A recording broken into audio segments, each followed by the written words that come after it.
All right, folks, we are back. We're on the other half of the birch from last week. There's a lot of happy growth happening now that this log's been in the pile for a bit. This is most likely penicillin, or a close relative. Apparently that's a common mold.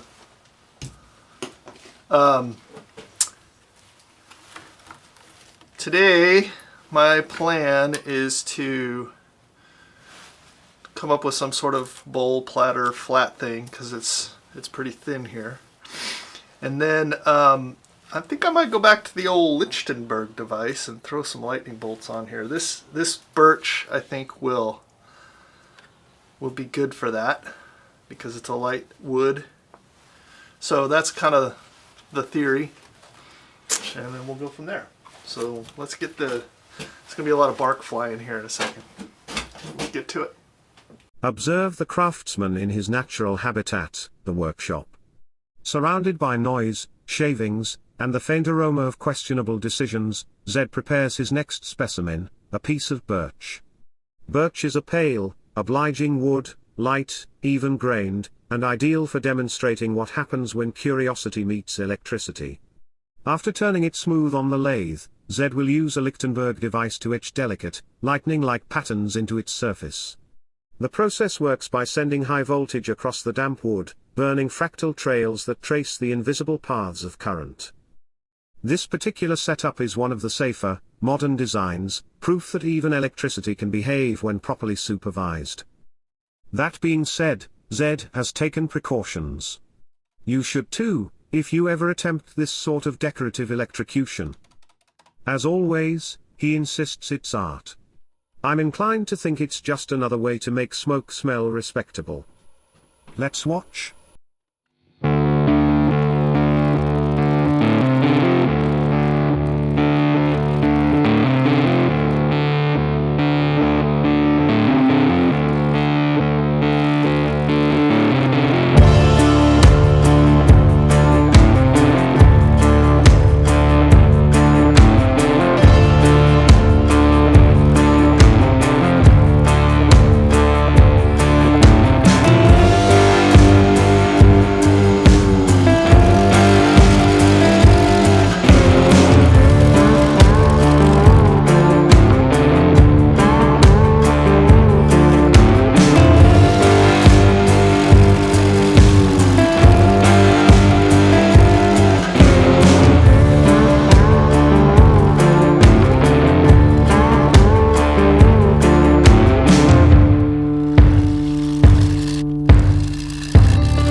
All right, folks.